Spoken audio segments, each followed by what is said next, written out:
bienvenidos a todos. Una alegría veros aquí como siempre, venciendo las dificultades que nos presenta este maldito virus, que esperemos que desaparezca lo antes posible y podamos vernos todos plenamente, porque ya está bien de llevar la máscara puesta. La máscara está bien para carnavales, pero para llevarla todo el año la verdad que se hace largo.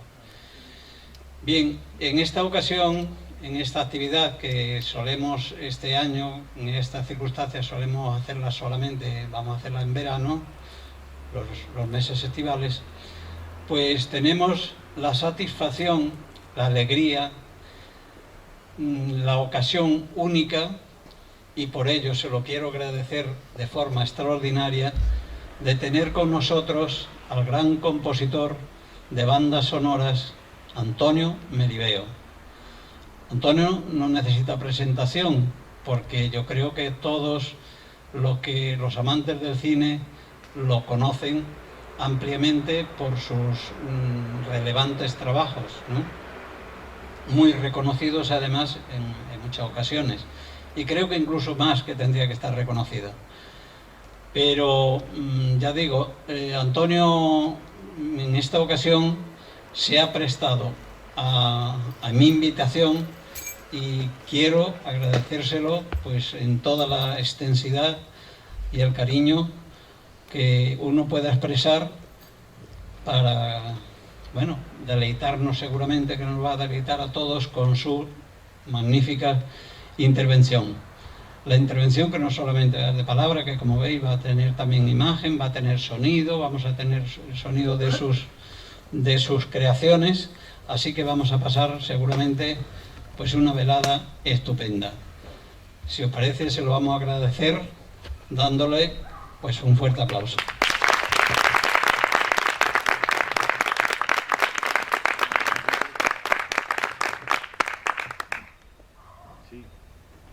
Buenas noches.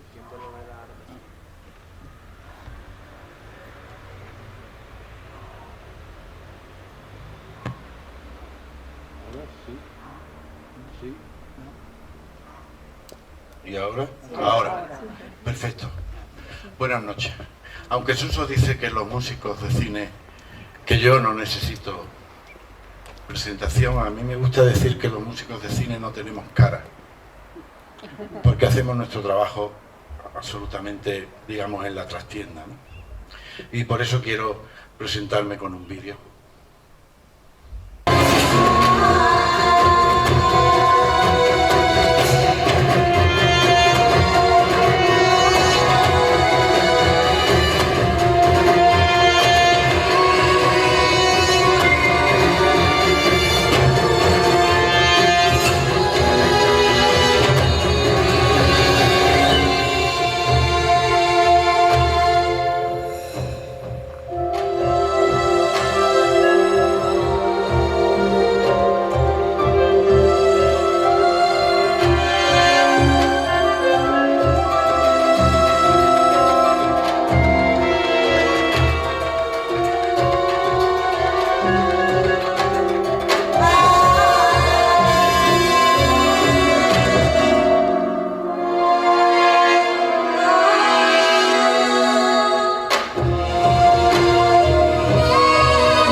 Bueno, pues yo simplemente lo que os voy a intentar contaros es, bueno, un poco el sistema de trabajo que yo sigo, que yo he seguido a lo largo de los años que he ido desarrollando esto de las bandas sonoras. Cuando yo empecé verdaderamente no había ni una escuela, ni un conservatorio, no había nada. Yo aprendí, digamos, por mí mismo, ¿no? Un día se me encendió. Yo venía mucho tiempo trabajando en el teatro. Y un día me dije, voy a ver si puedo hacer una banda sonora, pero sin visos de que nadie me llamara, ni muchísimo menos. Yo he vivido siempre en Málaga y en aquella época, pues, lógicamente vivía en Málaga y eso estaba, como no estaba al alcance, ni yo lo hice simplemente por vocación, por ver si era capaz. Entonces lo que hacía era irme al videoclub, me alquilaba películas, las estudiaba, la música, me fijaba cómo estaba puesta, cogía escenas que no tenían música y le ponía música y me iba dando cuenta de cómo funcionaban, cómo se relaciona la imagen con el sonido, que es un poco de lo que tratamos en esta pequeña charla, ¿no?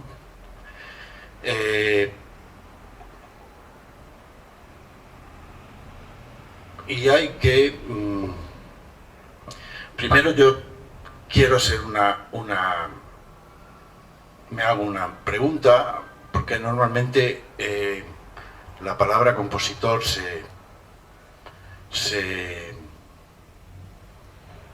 digamos que no se entiende muy bien, ¿no? Entonces voy a poner otro vídeo.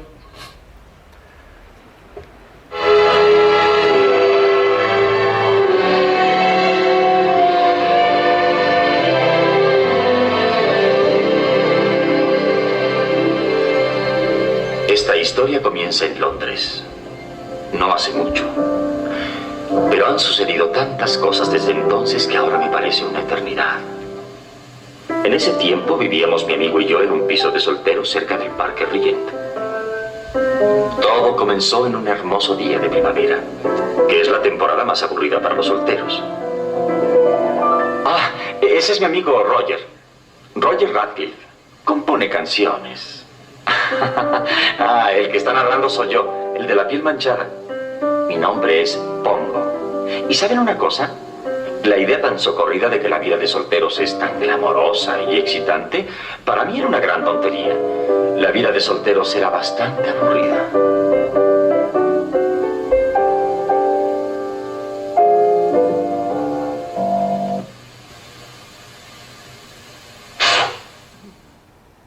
Tendremos la granja más grande, de los perros más finos que hay. Tendremos la granja más grande, de los perros más finos que hay. Tengo hambre, mami. Estoy seguro que a nuestros perritos la granja les gustará.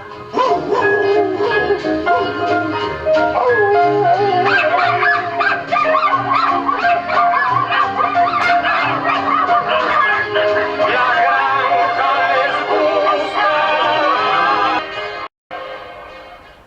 Empiezan las voces. Primero los bajos. Segundo compás, segunda parte. Maledictus. ¿Entendéis? Sí, re sostenido. Claro. Segunda parte del tercer compás en mi. Flamis acribus adictis. Silencio. Maledictus, flamis acribus adictis. ¿Lo habéis tomado? Sí, creo. A ver.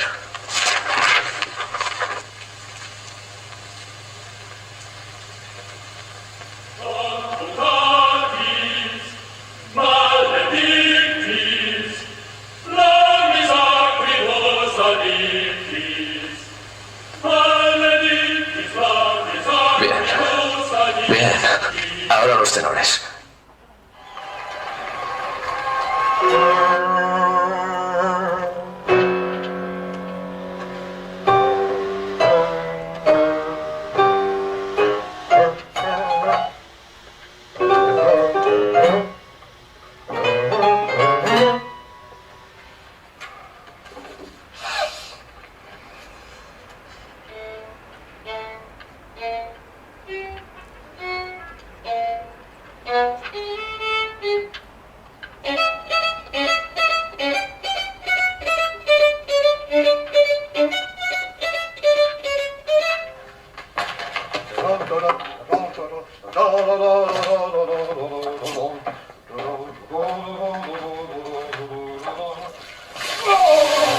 ¡Por el amor de Dios, cabrón asqueroso!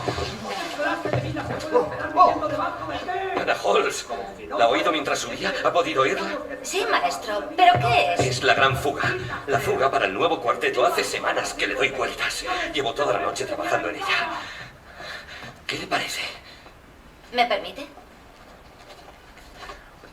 Es el principio. Bien, ¿qué piensa? ¿Le gusta? Pues Sea franca, yo valoro su franqueza. creo que es fea. ¿Fea? ¿Cree que es fea? Claro que es fea, pero es hermosa. No la entiendo. No lo entiende, desafía su sentido de la belleza.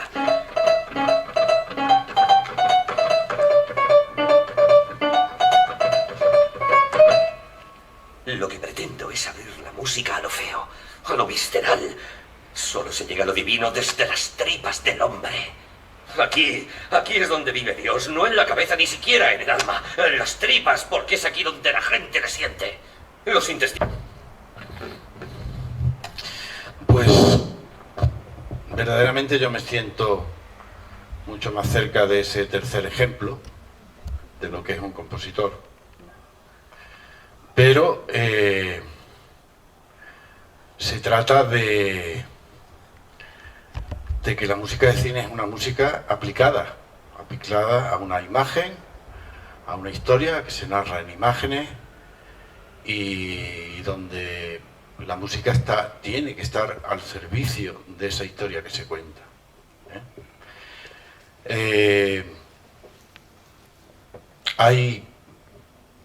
Pero la música tiene un gran poder de sugestión, de expresión.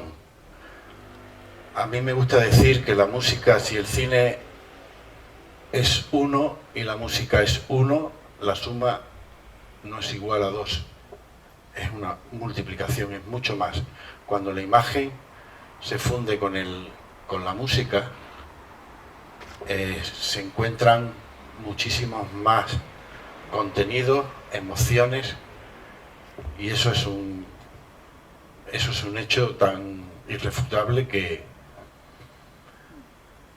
es curioso pensar que hay géneros que requieren más, géneros de cine que requieren más música que otros. Hay un género de cine que es el que más música necesita. Normalmente es el suspense, el terror. Ese género siempre lleva mucha música. Sin embargo, hay una obra maestra del género que no lleva ninguna música. ¿Alguien es capaz de saberlo? ¿De decírmelo? Una obra maestra. Cuando diga el título diréis, pues claro, que no tiene música. Los pájaros, de Alfred Hitchcock. Todavía Alfred Hitchcock no había conocido a Bernard Herrmann, que fue su músico y con el cual hizo muchísimas películas. Pero por eso, porque la música es capaz de transformar la imagen y añadirle contenidos, incluso muchas veces contradictorios. Otro ejemplo. Pero antes, mira, dejadme que os haga este pequeño experimento. Parece que hay una relación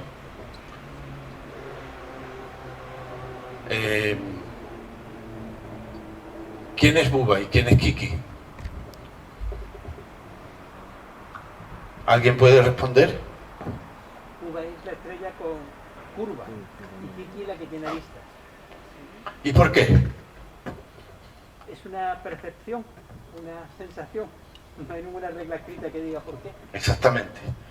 No sabemos por qué, pero hay una relación entre lo que vemos y lo que oímos. El cerebro humano es una máquina de aprender y quiere entender y quiere que las cosas sean coherentes unas con otras.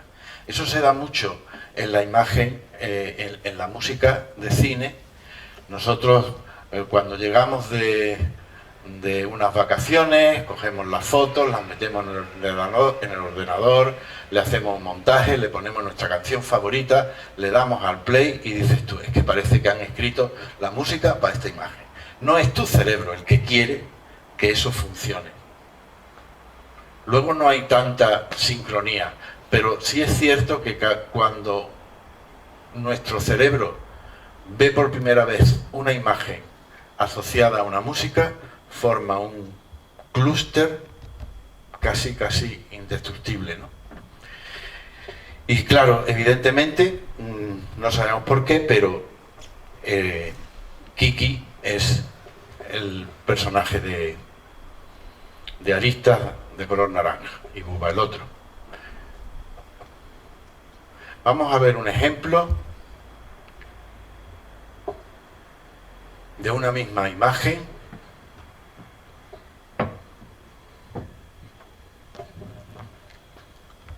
Esta es la imagen.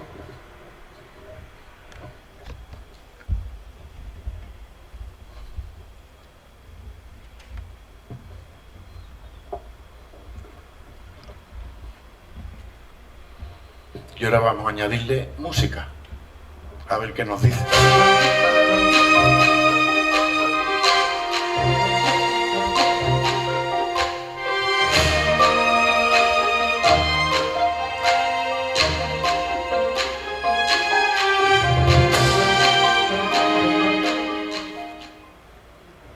Vamos a añadirle otra música diferente.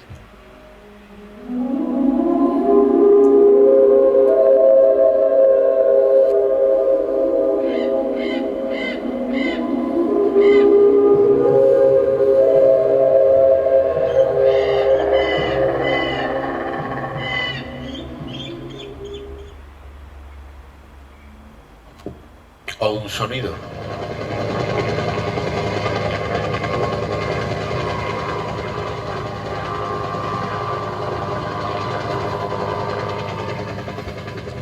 Siempre es la misma imagen, pero nos sugieren cosas diferentes. Esto fue un experimento que se hizo en los Estados Unidos a principios de los 70 y a esta misma, bueno, yo he reproducido el experimento porque lo leí y yo le he puesto música, pero el experimento allí en los Estados Unidos había una última pregunta y le preguntaban a los sujetos sobre que escribieran algo sobre la última versión donde se escucha el helicóptero. Inevitablemente todos dijeron Vietnam. Pero bueno, curiosidades aparte,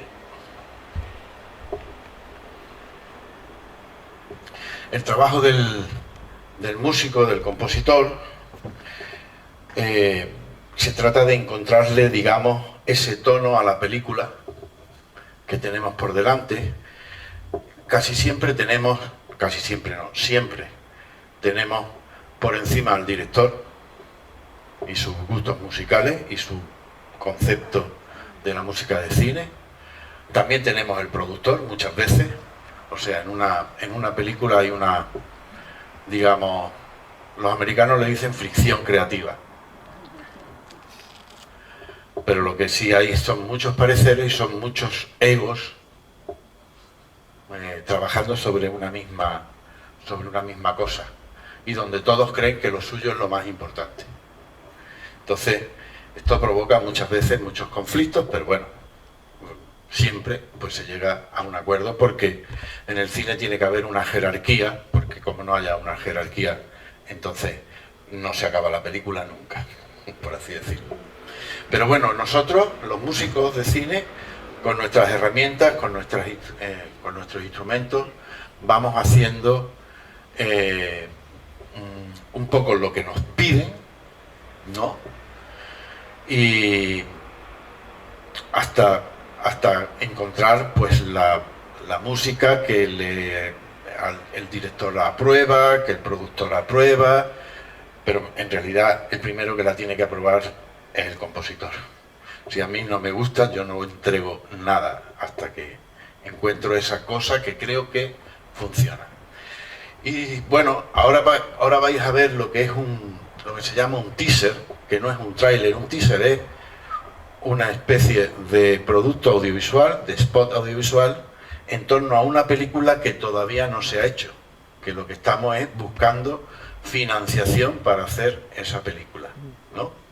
Ese teaser luego se presenta en festivales de cine, delante de exhibidores, delante de productores, delante de gente intentando, inversores, que intentamos captarlos diciéndole que esta película, con este guión y con esta imagen más o menos, conseguiremos una historia y magnífica historia. Entonces eso es lo que vais a ver, pero lo que vais a ver es el desarrollo, digamos, creativo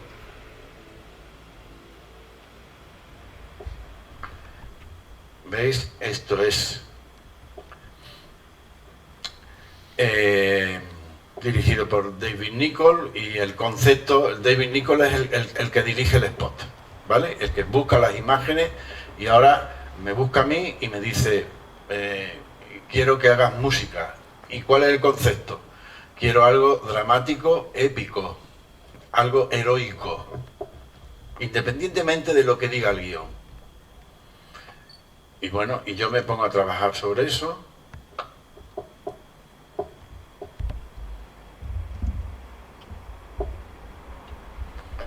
This is what I know. Esta es lo que se me da. Siempre hay un 7 billion people. Un código de tiempo arriba que hay que respetar absolutamente. Everyone you love. Y van esas frases, y van esa voz, que fue lo primero que hice, grabar la voz. Every hero and coward.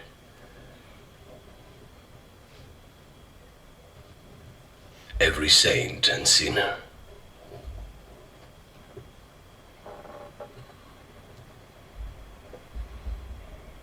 Everyone.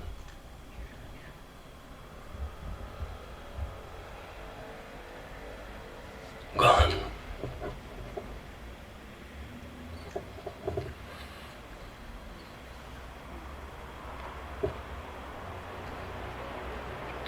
Pues ahora vamos, yo empiezo creando una melodía al piano.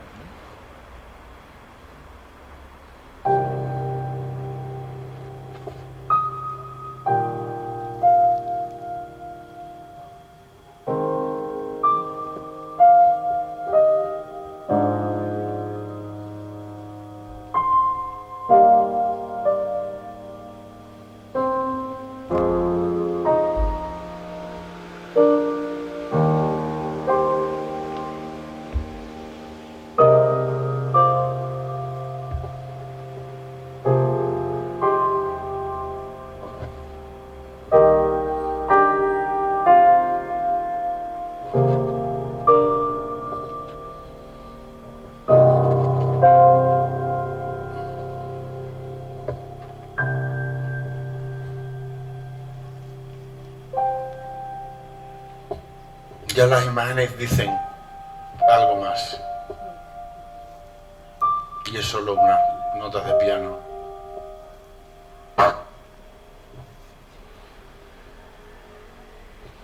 Añadimos percusiones, cuerdas.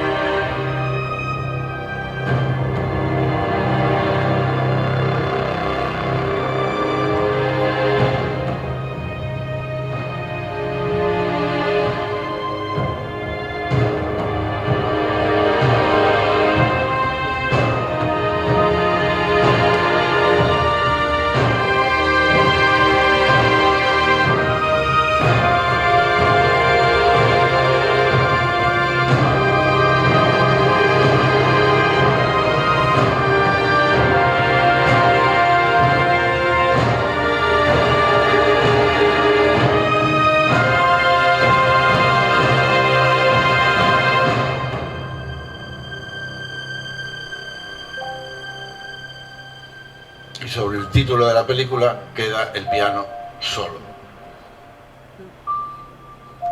esta imagen final.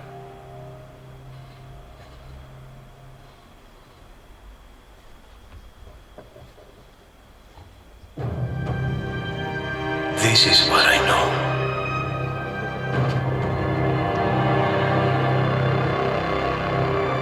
7 billion people.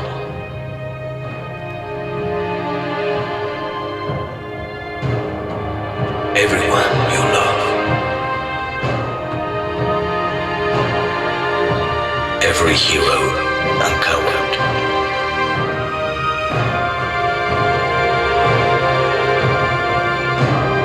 Every saint and sinner.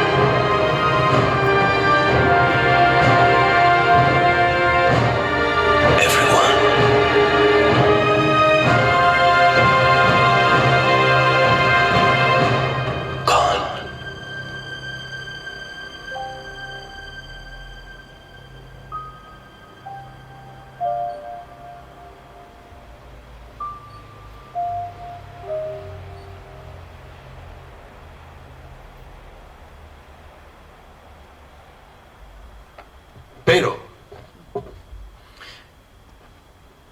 yo conocía el guión de la película que tratábamos de hacer, pues yo también formaba parte de la producción. Y la película, esto que acabáis de ver, es un spot para financiar, que entre dinero, y bueno, y ese es el concepto que los publicistas idearon. Pero la película no iba ni mucho menos por ahí. La película solo hace referencia a su argumento, y el argumento es un militar español que viene de una de las guerras que España, bueno, tiene fuerzas armadas en, no sé, en Afganistán, por decirlo. Regresa a España después de haber sufrido en el último ataque, ha perdido a un amigo íntimo en el combate con los horrores de la guerra, etcétera, etcétera. Viene de permiso y viene, pues, francamente viene bastante deprimido. Y entonces el psiquiatra militar le dice que, bueno, que trate de evadirse de todo eso y que se dedique a la actividad que más le guste, ¿no? Y él era aficionado, este personaje es aficionado a la espeleología, de manera que se pasó 3 días solos en la Cueva del Gato. Teníamos localizada la Cueva del Gato para hacer esa parte de la película. Y al salir empieza, de pronto empieza a ver que no hay ningún signo de vida. Él va por el campo, no se escuchan pájaros, no se escucha nada, llega a una gasolinera, no hay nadie, las ropas de las personas parece que han caído al suelo, y así llega a Málaga y está completamente vacía. Mira, con la pandemia, algo bastante parecido. Y yo he paseado mucho por Málaga durante la pandemia, el primer confinamiento, absolutamente desolada, y me acordaba de esta película, mucho. Y bueno, el caso es que el personaje está casado y tiene una hija y tal, va al domicilio y se vuelve loco. En realidad la película ha cambiado, o sea, el argumento no era heroico como en en esta versión del spot, donde parece que un personaje solo va a salvar al mundo. No sabemos de qué, pero es capaz de salvar al mundo. Y no, en realidad esto es un psicothriller que se llama, ¿no? Una película donde el personaje lo que trata es de entender qué ha pasado en el mundo, y bueno, tiene escenas hasta divertidas, y va al Museo Picasso y saca las obras de arte, las saca a la calle, y bueno, va haciendo al encontrarse solo en el mundo. Entonces, como yo conocía ese argumento, pues con la misma hice para el mismo spot, o sea, cambiándole el sentido, las imágenes son las mismas, pero yo le cambié el sentido queriendo aproximarme a esa versión del guión que yo ya conocía, ¿no? La instrumentación es totalmente diferente. This is what I know.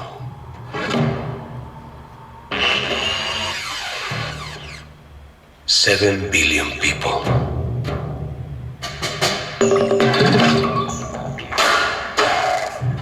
Everyone you love. Every hero and coward.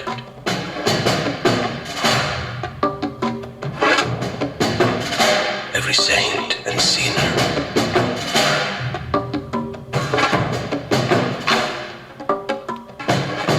Everyone.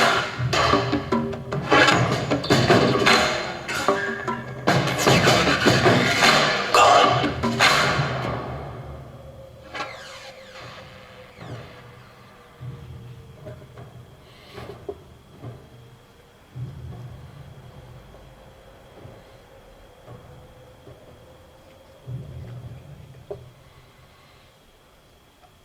La misma imagen y cambia absolutamente de sentido. A mí me gusta ese plano que hay de una niña que está como mirando así de ladito y que con la otra música, bueno, pues resulta una cosa, pero en esta hay un silencio tenso y parece que la niña ya tiene tiene absolutamente otra dimensión. Muchas veces jugamos y bromeamos con compañeros y eso a coger una película y cambiarle la música y te lo pasas pipa, ¿no? Porque las transformaciones son brutales. A mí me gustaría que me preguntarais o que comentarais lo que quisierais sobre todo esto. No sé si tenéis alguna pregunta o... Bueno. ¿Se trabaja con más ventaja si sabes el guión que si no te dicen nada? Muy buena pregunta. No se trabaja con el guión. Una película es una cosa que está viva. Los músicos trabajamos en la última versión de la película, con la película absolutamente montada, los diálogos puestos, muchos de los efectos de sonido también, y con ese código de tiempo en pantalla que siempre hay. Porque a mí me gusta decir que una película es como si fueras a servir una cena a tus amigos, ¿no? Primero tienes una receta de un plato, ese es el guión, ¿eh? Vamos a servir, yo qué sé, filetes de ternera a la jardinera, por decir algo, ¿no? Tienes el guión, pero ahora necesitas los ingredientes, entonces te vas a la plaza. Ese es el rodaje, a captar todas las imágenes, todos los ingredientes para poder confeccionarlo. Y ahora, cuando ya tienes todos los ingredientes en casa, queda cocinarlo. Y cocinarlo es la postproducción y una de las partes es, o sea, el montaje fundamental y después la música. Nosotros trabajamos sobre la última versión de la película. Nos envían el guión, muchas veces lo leemos para saber un poco, bueno, pues qué estamos viendo, un drama, una comedia, un no sé qué tono, ya empezamos un poco a dar, pero yo nunca compongo una nota, ni una sola nota. Digamos que me preparo anímicamente y quizás busco sonidos, busco librería, la paleta de sonido, eso lo puedo ir haciendo, porque trato de que cada película, la música no se parezca a la anterior. Yo quiero que cada música, cada película, que creo que tiene una personalidad, pues yo tengo que darle también esa misma personalidad. Y bueno, sobre todo en los Estados Unidos, yo te puedo asegurar que yo le cambio la música a una película y se la pongo la de la otra y nadie se entera. Porque trabajan de una manera muy industrial y bueno, no digo que la música que haya sea mala, ni muchísimo menos, pero verdaderamente no tienen esa personalidad que creo que muchos de los compositores europeos sí tenemos en ese sentido. Entonces yo lo primero que hago es familiarizarme con el montaje. Y entonces lo que hago es que cojo la película, la mido muy bien, la separo por escenas, y hago esa especie de línea del tiempo completa donde me voy, no sé qué, los conflictos, las tramas que se relacionan unas con otras, y poco a poco y sin componer ni una sola nota yo voy decidiendo, ¿no? Tú tienes que dimensionar la película. Entonces las dos preguntas que hay que contestar es: ¿dónde ponemos la música? Yo normalmente le pido al director que me deje la película una semana. Hago mis cálculos, hago esta línea del tiempo y luego le hago una pequeña muestra de los temas principales. Por ejemplo, en esta película pues hay unos temas, los colores son absolutamente casuales, pues yo los pongo así, pero en otra película pondré otro color. Pues hay una música de acción y drama en esta película, hay otra música genérica, digamos, que atraviesa la película de lado a lado, pero que no es más bien tirando a neutro, aunque la música nunca ha asociado una imagen en neutra, eso es imposible, pero bueno, digamos que relaja un poquito las cosas. Hay una música de desamor y así voy haciendo la línea del tiempo. No.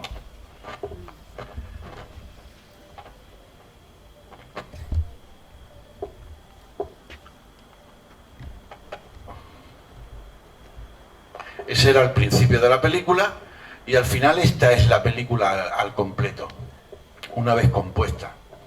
Veréis que ese tema de acción rojo está al principio y está dos veces al final.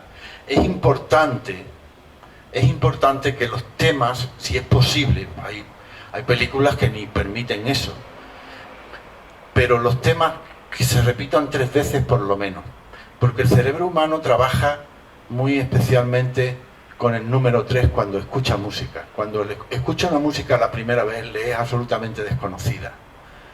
La segunda vez que escucha la misma melodía o parecida, no tienen por qué ser iguales ni muchísimo menos, jugamos con el tiempo, con la instrumentación, pero la música es, la melodía y la armonía pues, suele ser la misma, ¿no?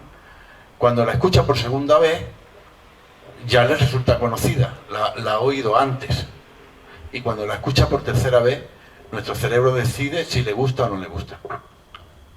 Aunque eso en el cine es muy difícil, porque Coppola le llamaba a la música de cine, le llamaba la influencia secreta. Y verdaderamente muchas veces los músicos jugamos lo que a las imágenes les está prohibido. Yo no sé si vosotros acordaréis, yo por lo menos en los años 70, yo recuerdo haber ido al cine Albéniz, creo, en una ocasión, y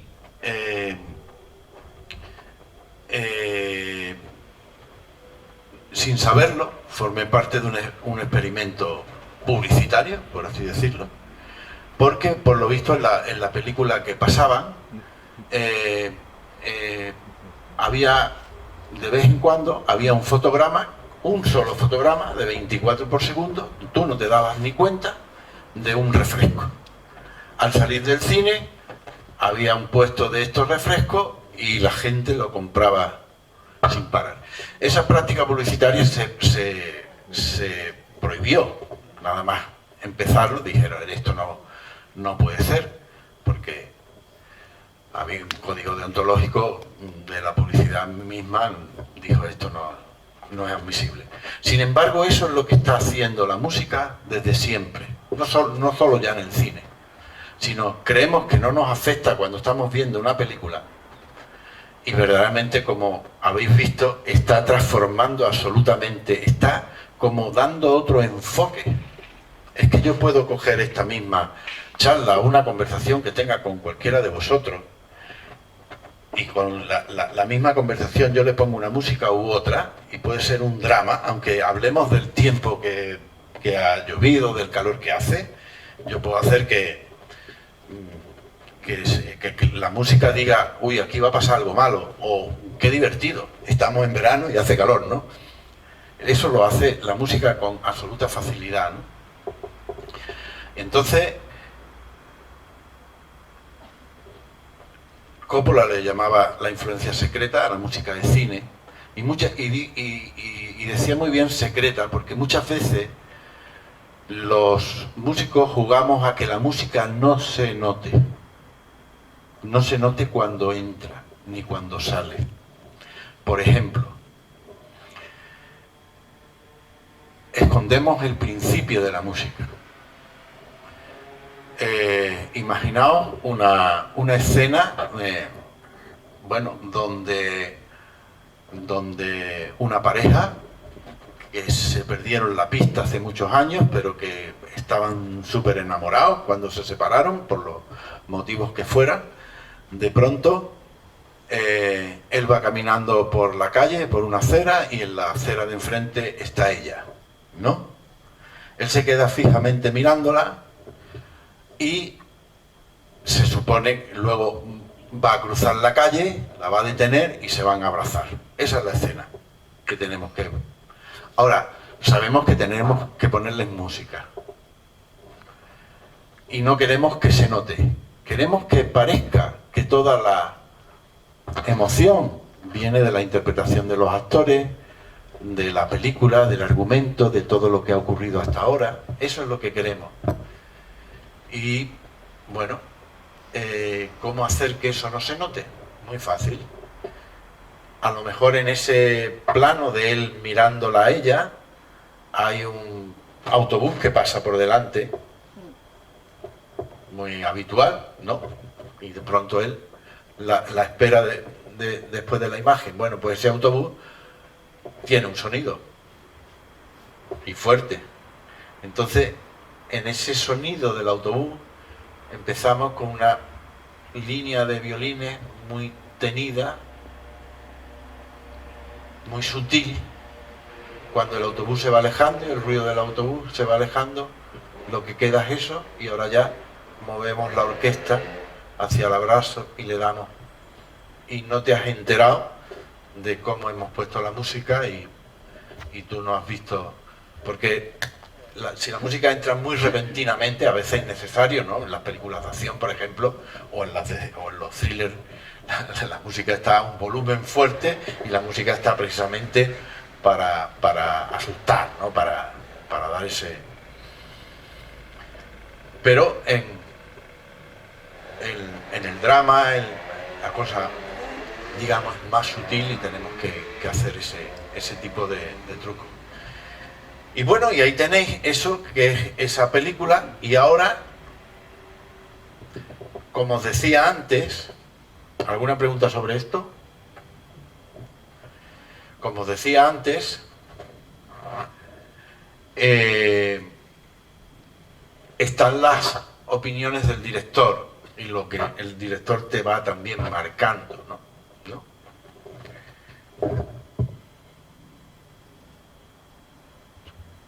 Aquí está. Entonces vamos a ver un fragmento de una película.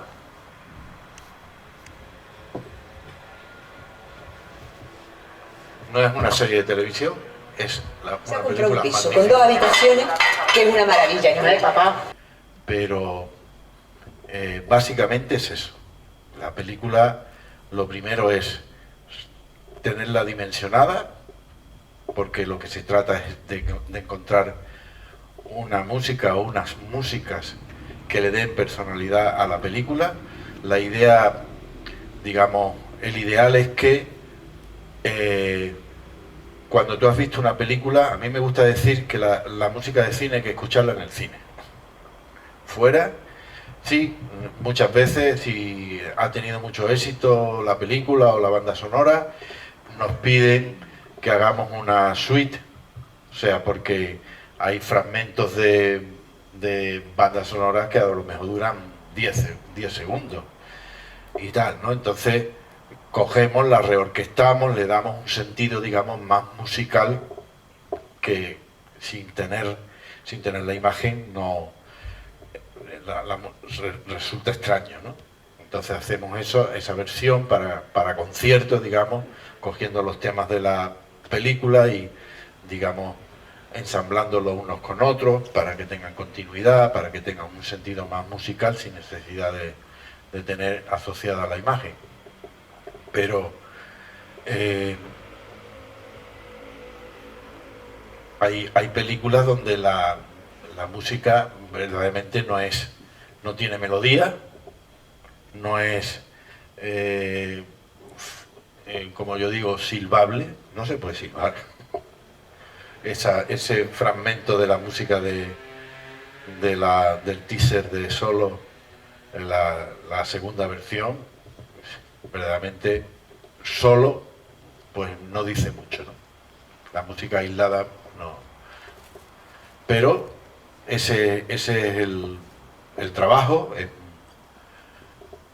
Bueno, eso ya son, digamos, cosas.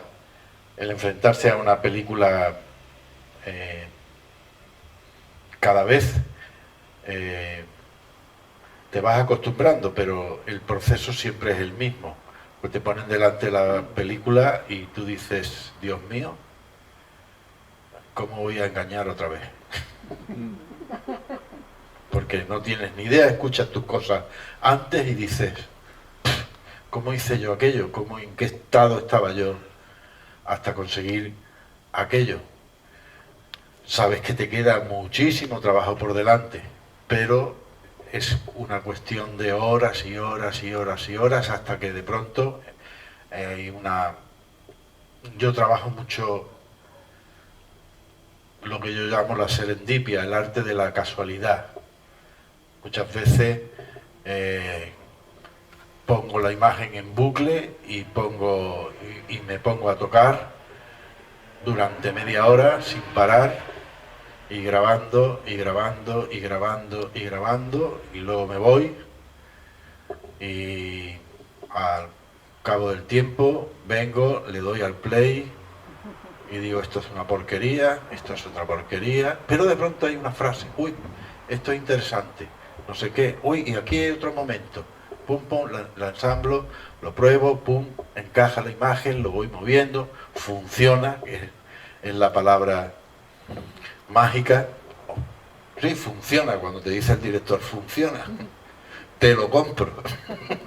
Entonces ya sabes que vas en el buen camino y ya lo que te queda es, pues eso, muchas horas de combinar los temas, las instrumentaciones, de mejorar las mezclas, las partituras, después la orquesta, las mezclas otra vez, etcétera, etcétera. Un trabajo muy laborioso que bueno, pero apasionante.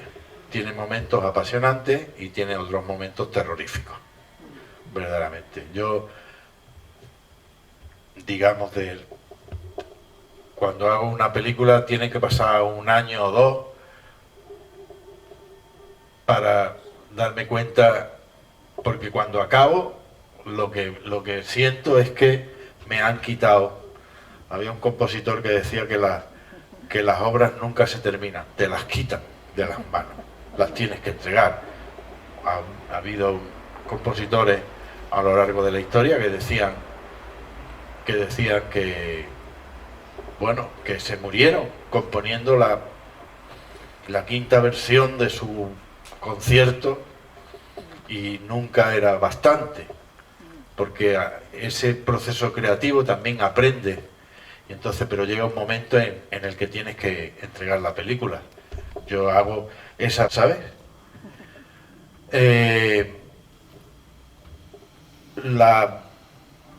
Los fundamentos de la banda sonora se hicieron en los Estados Unidos, porque allí el cine empezó como el silent movie, aunque nunca fue. Eso es un mito, eso del cine mudo. El cine mudo se pasaba en los teatros de variedades, y en los teatros de variedades había una orquesta, y existen archivos donde a las películas mudas que se ponían allí, la orquestina decía mira, a esta le vamos a poner la patética de Beethoven, tal, para este fragmento. O sea, era de una obviedad que la imagen necesitaba la música. Además, los fundamentos de la música de cine tampoco están... La música de cine existe antes que el cine, porque está en la ópera. La ópera hace eso, la música hace que exprese los sentimientos de los personajes, de la historia, etcétera, etcétera. Y aquellos músicos de cine que consideraban la música de cine como algo barato, que lo hacían la mayoría emigrantes de la Primera Guerra Mundial, que marcharon a Estados Unidos y todo eso, y ellos empezaron a desarrollar todas estas técnicas de cómo hacerlo y cómo no hacerlo. Y los grandes músicos no triunfaron. Schoenberg intentó, y eso era una tontería para él. Sin embargo, parece que la música de Schoenberg le viene muy bien a los dibujos animados. Pero claro, el gran Schoenberg no iba a dejar que hizo algún intento y se quitó de en medio. Y por eso te digo que hay que tener mucha humildad, saber que tu papel está en ayudar a contar la historia. Si tú muchas veces haces una música muy... A mí me ocurre muchas veces, yo compongo, y cuando ya la película está funcionando y estoy en mezcla y no sé qué, empiezo a quitar cosas. Porque la música no se puede comer a la imagen. Y si están hablando en susurros, como estaban hablando en esa escena, ahí lo único que hay son unos toques de guitarra eléctrica y con ese instrumento la yalitambur, y me reservo la cuerda para el momento de énfasis, cuando ella con su niño, con su niña, no sé si es niño o niña, llora y por ese amor que ha vuelto y que ahora ella no sabe qué hacer con él, ¿no?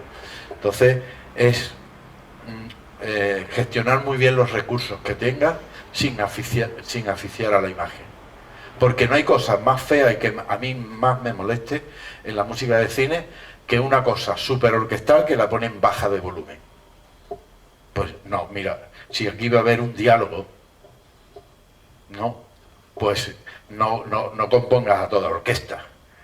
Coges un instrumento solista, luego lo adornas por aquí y tal, y te reservas la masa orquestal para un momento donde la música sí sea absolutamente protagonista y donde no haya esos diálogos. Eso de mezclar la música con los diálogos cuesta muchísimo trabajo. Porque no es que hay veces que dice una palabra y tiene que sonar este acorde. Y luego esta nota, y ahora me caigo y espero. Y los tempos son los músicos de la orquesta los vuelvo locos. Los vuelvo locos porque ellos, lógicamente, quieren seguir un compás, pero el tempo musical está lleno de parones, de calderones, de no sé qué. Y cuando terminamos una grabación y yo cierro la orquesta y escucho la toma y digo, no, hay que repetir, y dicen, maestro, pero si está estupendamente, si no sé qué, no sé cuánto. Digo, no habéis cerrado todos a la vez. Y no habéis cerrado donde yo quiero que cerrar. Yo muchas veces cojo a la orquesta, si hay tiempo, porque ya te digo, es muy, muy estresante el trabajo así, y con la orquesta más, y les paso la escena, y le digo, mirad, y claro, yo ya la tengo grabada en una maqueta, en un sonido, y le digo, esto tiene este sentido, y cuando ellos entienden el sentido, van las cosas mucho mejor, porque en la partitura no está la película, y esto es algo tremendamente asociado a eso. Entonces, por lo que yo voy aprendiendo, me doy cuenta que tienes un trabajo muy pautado. Es decir, No, me lo he pautado yo. Y los que te lo pautan también. Sí. Porque evidentemente la producción ya trae sus ritmos de imágenes y de sonidos, con las palabras de por medio. Y luego además te dicen que tiene que ir este tipo de música, que lo dice que será alguien experto en la materia. Entonces tienes... No, normalmente el director, sea o no sea experto. Yo te puedo hablar de directores. Ahí voy. Hablando de directores, que son los que te pueden pautar la parte más fundamental de la película a nivel más musical, hay directores que piensan más en la música que otros. ¿Te facilitan el trabajo algunos directores que otros? Sí. Hay directores, yo he dirigido también.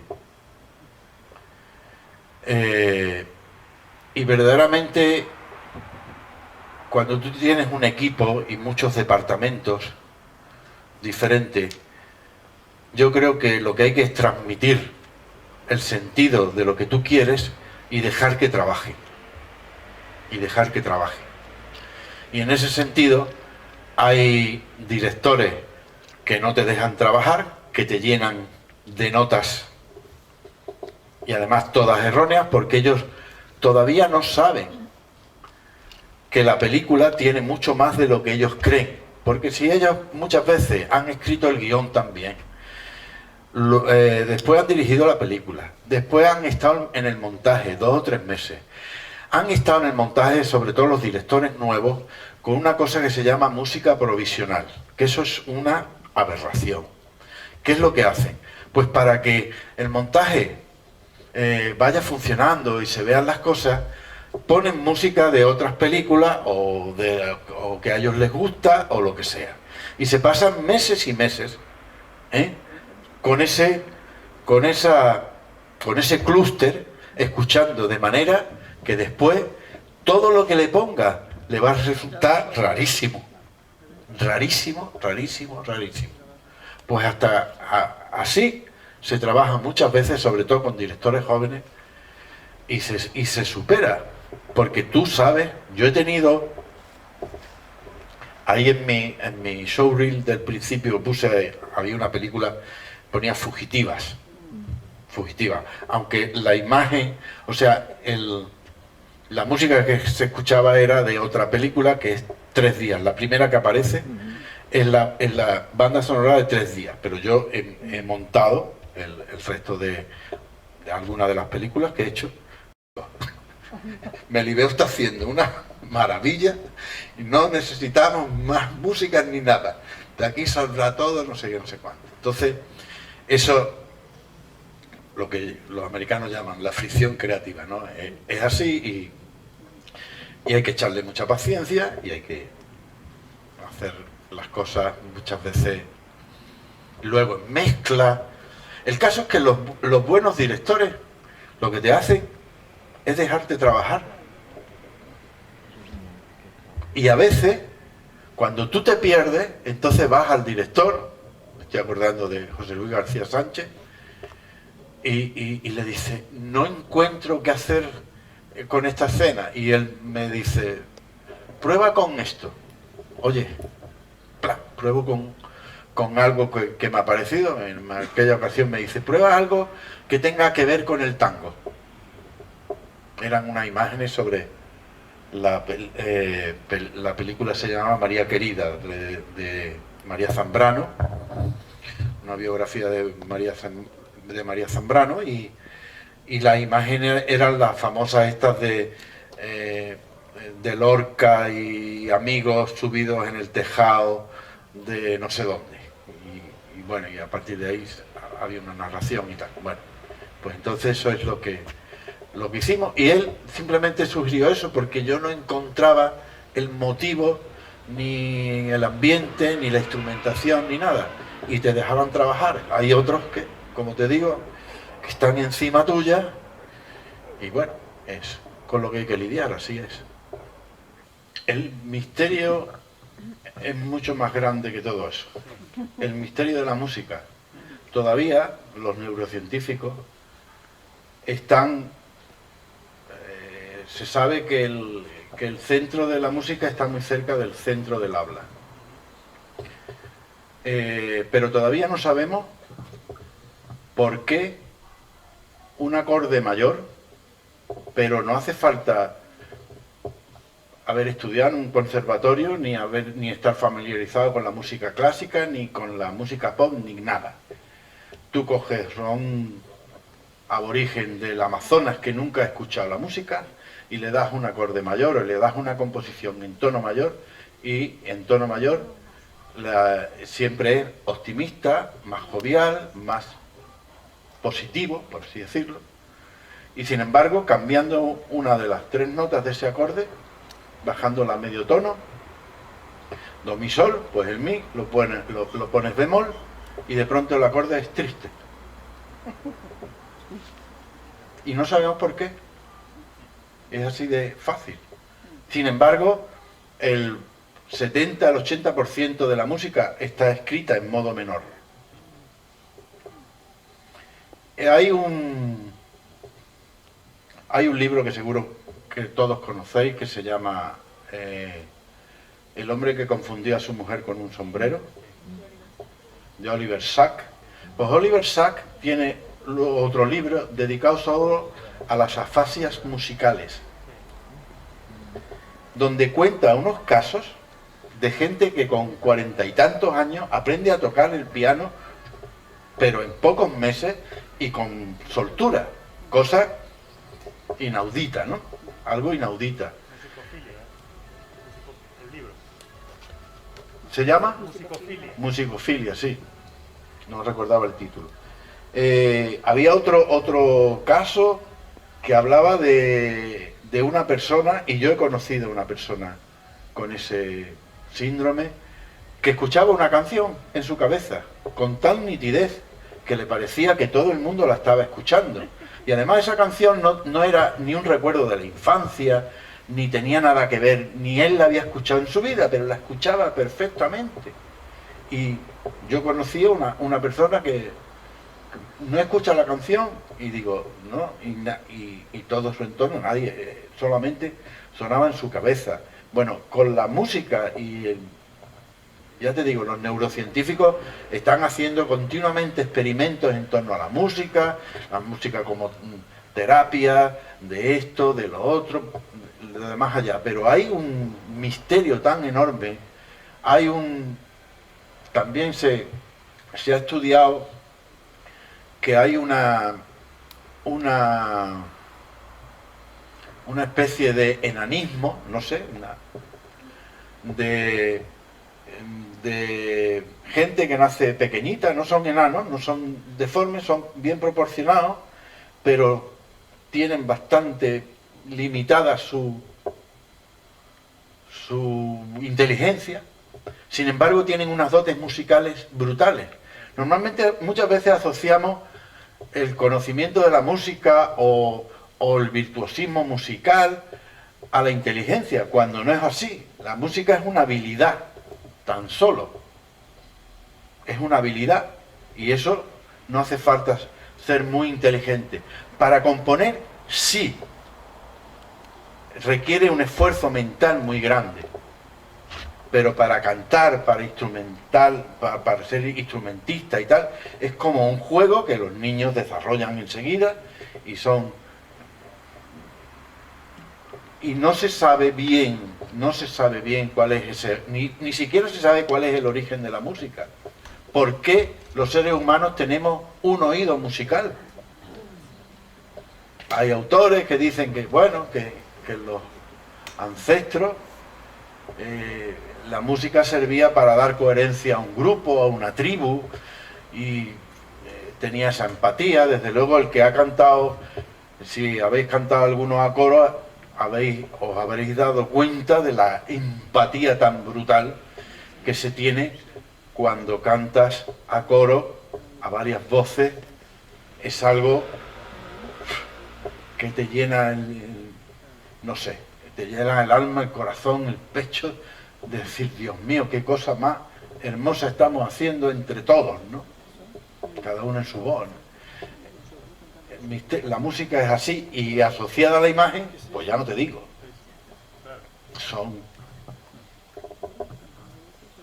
Antonio, yo quería... Espera. Sí, perdón. Mi pregunta era, ¿alguna vez ha ocurrido que se ha enfrentado por primera vez a una película en silencio, en blanco, y no has respondido el impulso creativo? ¿O siempre hay fórmulas para aplicar a determinado tipo de imágenes para que por lo menos se pueda hacer algo aceptable? Alguna vez no, casi siempre. El primer de eso es el horror al papel en blanco, así. Pero yo lo que normalmente voy haciendo es que nosotros le llamamos descartes de una música, de muchos intentos, aunque no han servido, pero yo voy, cada proyecto musical mío de una película tiene una carpeta que se llama descartes. No sirvieron para eso. Pero lo primero que hago es coger, si estoy así muy perdido, digo, voy a ver aquello que hice, lo voy a poner aquí, medio qué, medio sí, medio no, y a veces me sirve. Eso. Escuchar músicas de otros, si lo hago es por llenarme de energía, de optimismo, pero no quiero, nunca huyo de parecerme a alguien, huyo de parecerme a alguien. A ver, una vez en un curso me decía un alumno, oye, estoy produciendo una película, no sé qué, no sé cuánto, y necesito una música como de Manu Chao. ¿Y qué consejo me da? Digo, llama a Manu Chao. Está claro, no me llame a mí. No, es así, yo intento que no, incluso, y por eso trabajo un poco la serendipia esta, o sea, el arte de la casualidad, y eso son técnicas creativas para músicos que yo un poco he desarrollado, para no parecerme ni a mí mismo. Porque hay veces que eso te llega a obsesionar, ¿no? El parecerte a ti mismo, el repetirte. Ya, esto sí. Y sin embargo, muchas veces, la música que haces así, te sale con facilidad, tú la desprecias y sin embargo le gusta a una gran mayoría, y viceversa. Te tiras con una obra un montón de veces y una escena y no sé qué, cuando escuchen esto, y pasa desapercibida y nadie se da cuenta. Ser objetivo con mi trabajo yo lo consigo cuando pasa tiempo. En el momento de hacerlo, las películas se te pegan, ya acabas odiándolas. Por favor, que termine, porque sabes, cuando empiezas un trabajo sabes que te espera un machaque continuo donde, bueno, tu familia te dice que estás en el séptimo cielo. En realidad, tu cerebro intuitivo no para de trabajar. Y es, para mí, las primeras horas de la mañana, yo, sobre todo cuando estoy componiendo, madrugo sin necesidad de despertador, y soy capaz de, a las 4:30 de la mañana, y desde la misma cama estoy diciendo, estos chelos están mal, tengo que poner esto, tengo que probar aquí, tengo que tal. Ahí funciona. Hasta las 10 de la mañana mi cerebro va de puta madre, perdón. A partir de las 10 de la mañana empiezan ya a sonar los teléfonos, esto, lo otro, para arriba y para abajo, y ya lo dejo para el trabajo mecánico. Que tengo que hacer esto, esta orquestación, esto es así, esto es así. Pero lo creativo es a primera hora de la mañana, y yo creo que, yo lo he hablado con muchos, supongo que Suso es capaz de opinar lo mismo, no lo sé, pero yo lo he hablado con escritores, con gente de otras disciplinas, y me dicen sí, es por la mañana temprano cuando tu cerebro está cargado de energía y de creatividad. Aún a riesgo de lo repetitivo, quería preguntarte, ¿cuáles son para ti los compositores, no los directores que hayan elegido ya obras de compositores consagrados, etcétera, no me refiero a eso, sino los compositores que componen expresamente para cine? ¿Cuáles serían tus preferidos? Eso va a ser otra charla de otro día. Porque vais a alucinar. No, pero voy a contestar un poquito a eso. Yo no soy muy mitómano de la persona. Yo soy mitómano, digamos, de la obra. De la obra. Entonces, en una ocasión, en Málaga se hacía un programa que se llamaba... a ver si me voy a acordar cómo se llamaba el programa. Bueno, era una especie de cineforum, no de cineforum, no, de música forum, ¿no?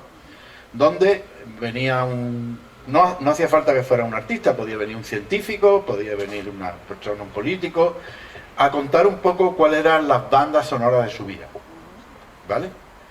Un poco, y a contar por qué determinada canción, cómo llegó a su vida. Era muy bonito de ver, de hacerlo. Cuando me lo propusieron a mí, pues yo tuve que hacer esa reflexión profunda de decir, espera, aquí no vale engañar, ¿para qué voy a tirarme? La influencia más grande, y eso lo sabemos, hasta la gente de nuestra edad, la mayor parte de la música la escuchamos en televisión. Nos pasamos el día viendo televisión y la televisión está llena de música. Y yo de pequeño, pues veía las series que me gustaban, Misión Imposible, El Túnel del Tiempo, yo qué sé, esta, la otra, y esas eran las melodías y tal. Y cuando dediqué un capítulo, por eso te digo que es otro día, y decir, ¿cuáles son las bandas sonoras que a mí más me han gustado? Pues me tuve que dividir la cosa por décadas, porque si no íbamos hasta allí, hasta el día, y entonces iba poniendo pequeños fragmentos de las bandas sonoras que a mí me gustaron. Y sí, pues reconozco, o sea, en los años 70-80, el dominio de John Williams, con bandas sonoras como Tiburón, Encuentros en la tercera fase, todas esas eran... John Williams hizo por la música de cine muchísimo.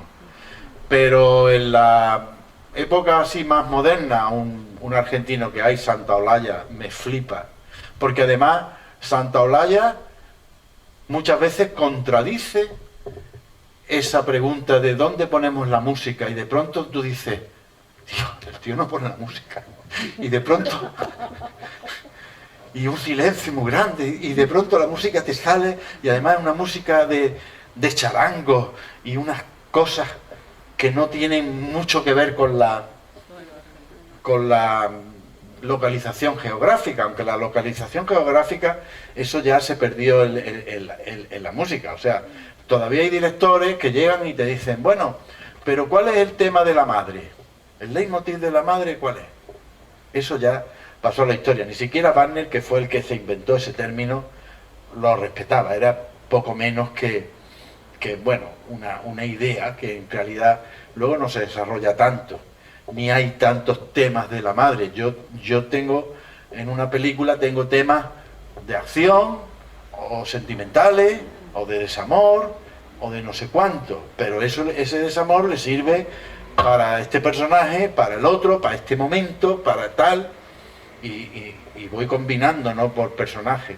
Y la localización geográfica, bueno, pues es lo que hacían, pues yo qué sé, en las películas de James Bond, cuando James Bond llega al aeropuerto de Tokio y se coge su Aston Martin y pone aeropuerto de Tokio. Lo pone muy grande y la música hace tita tita tin tan tin tan tin. Está la mierda ya. Si ya lo están diciendo. ¿Por qué va a decir otra vez lo mismo? Muchas veces la música a mí me gusta reservarla para que añada un contenido que la escena antes no tenía. O sea, si hay una escena de amor entre dos personajes y dices tú, bueno, pues venga, aquí una música romántica y tal. No. No basta con eso. Es que estos dos personajes se conocen desde niños. Ah, pues entonces, ¿por qué no ponemos algo que recuerde un poco a la infancia? Para darle más contenido del que es obvio. Porque si se están diciendo te quiero y yo también, la música va a decir lo mismo, no. Va a decir te quiero, pero porque te conocí cuando éramos niños, ¿no? Esa Esa es la cosa. Muchas veces músicas que parece que no encajan y que no te salen, por eso yo lo de la serendipia, o sea, de decir, espérate, voy a poner aquí algo que parece que no viene a qué. Y de pronto dices tú, wow, ¿cómo funciona? Tal, y le doy un toque aquí y ¡pum!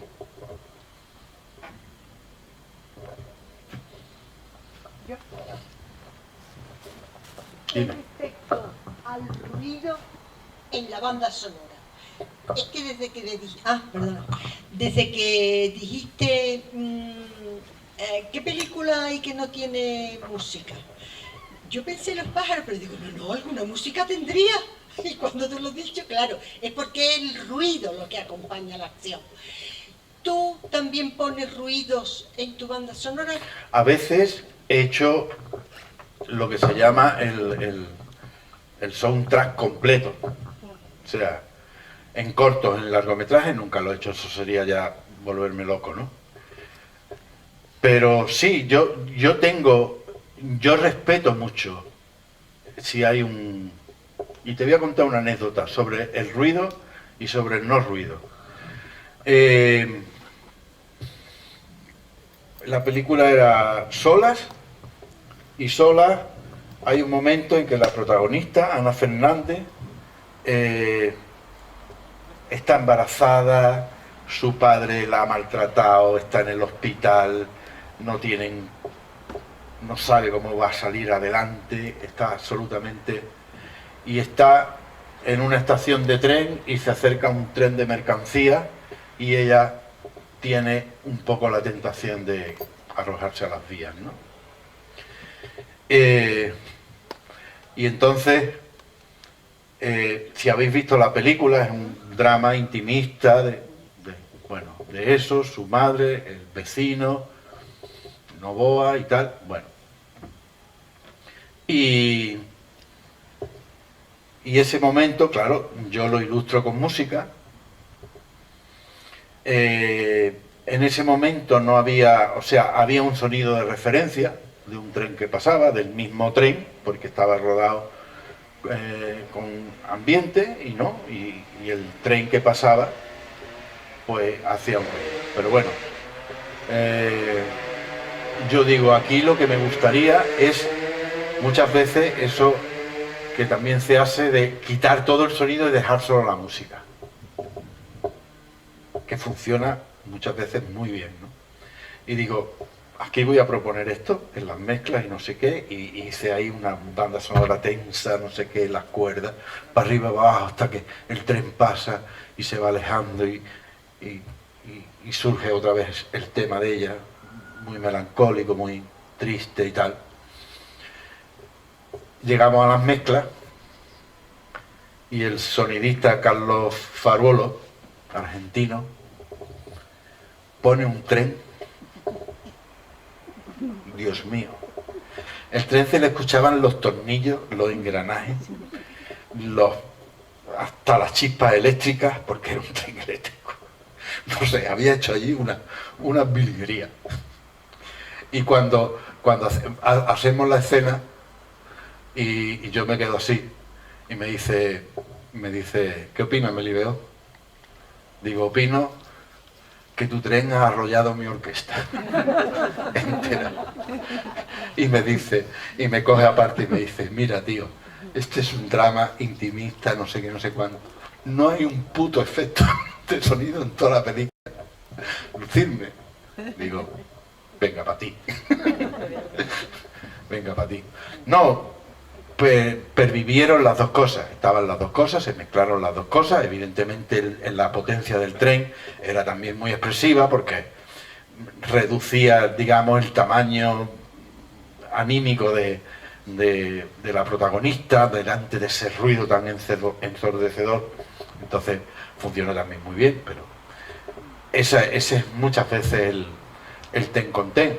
Es más, cuando yo he puesto las dos cosas, yo he puesto los sonidos y la música, he empezado por el sonido. Y cuando he puesto, digo, ahora me voy a... Y en otra película, Plenilunio, me echaron un piropo el mezclador que me dijo, gracias por respetar los pasos en una calle vacía del criminal que se va alejando, por respetar ese, en vez de entrar con caña, con la orquesta y tal, para decir lo malo que es, pues no, el silencio y los pasos y tal. Y en esa misma película también, que la dirigía Imanol Uribe, solo me quitaron un track. Y fue porque la película trata de un asesino en una pequeña ciudad, en un pueblo, de niños, o de niñas, no sé, o de ambos. Pero él cree que ha matado a una porque la mataba asfixiándolas, metiéndole sus braguitas en la boca y dejándolas tiradas en mitad del bosque, ¿no? Y el asesino cree que la ha matado, pero la niña vive. Y entonces la niña despierta en el bosque y poco a poco se va sacando las bragas, respira y hecha desnudita va corriendo hacia el pueblo, por la noche, ¿no? Sí. Y en esa escena tan angustiosa de las chicas sacándose las bragas de la boca, yo puse música. Pero dijeron, Imanol Uribe es muy buen director y muy... O sea, no es porque yo lo diga, sino, dice, espera, se me ha ocurrido esto, una cosa, vamos a verla sin la música. Y luego nos fue preguntando, bueno, a mí no tenía que preguntarme, pero le preguntaba al mezclador, le preguntaba al productor, le preguntaba al que hace los folís. Los folís son los sonidos que las personas hacemos. Eso se le llama en cine folí. Luego están los sonidos ambientales, del bosque, las campanas, los pájaros, lo que sea, o el tráfico.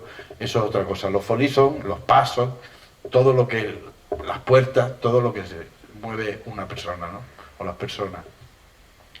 Y nos fue preguntando a todo el equipo, y verdaderamente había una mayoría que coincidía en que era mucho más crudo, que la música, aunque fuera muy buena y estuviera muy distorsionada y le añadiera no sé qué, pero la música siempre tiene algo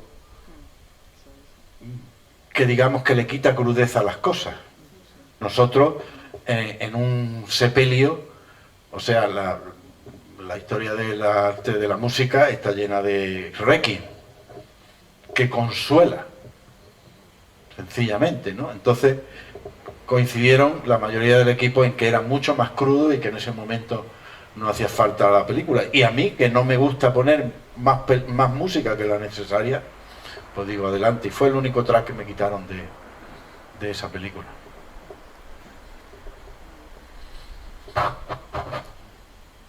Más cosas.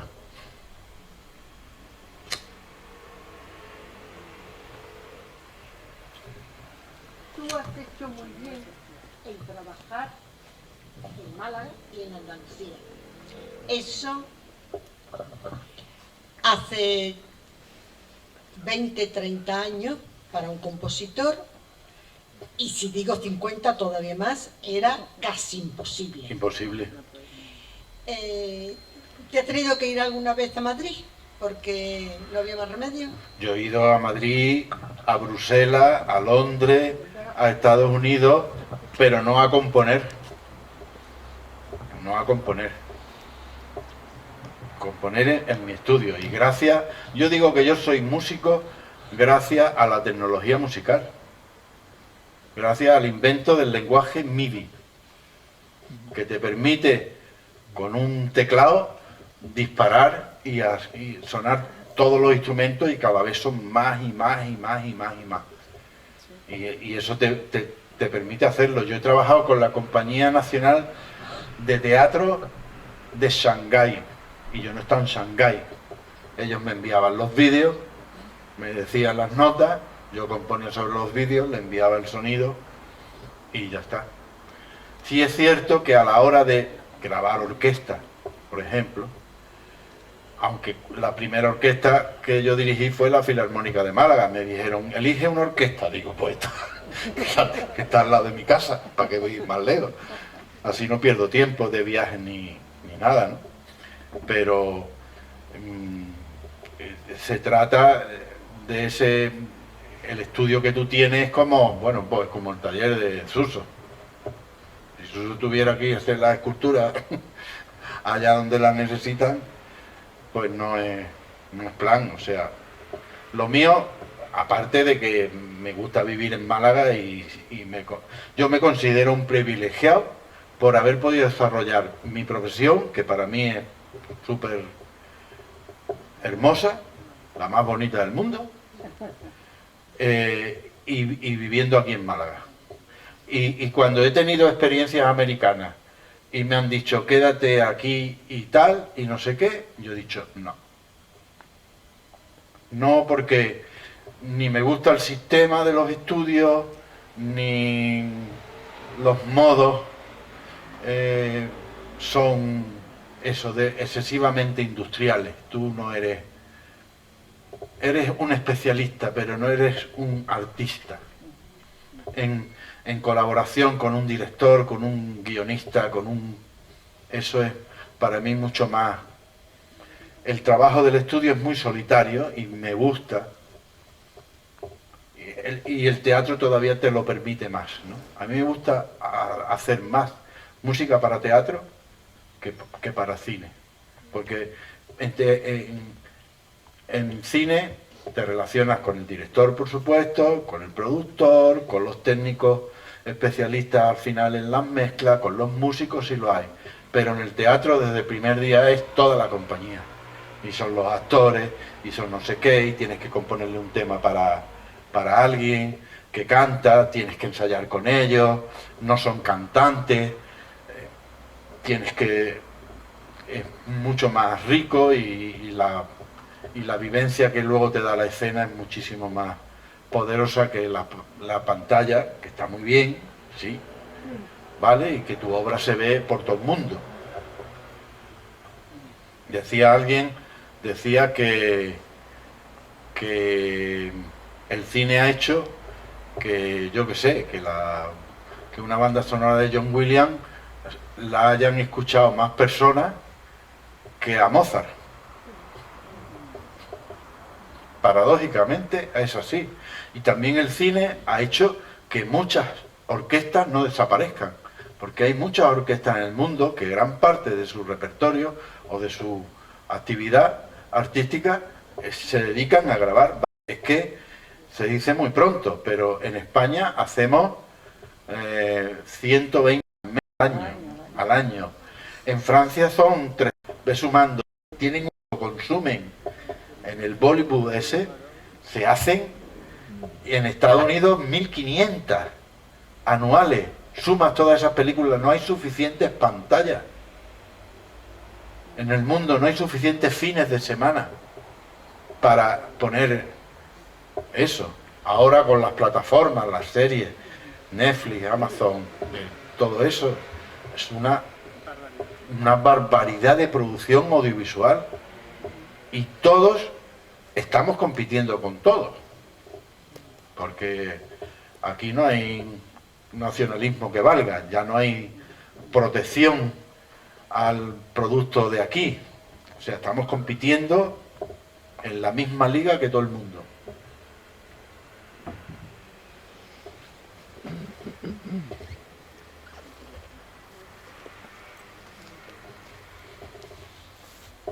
Vamos a dejar algo para el otro día, ¿no?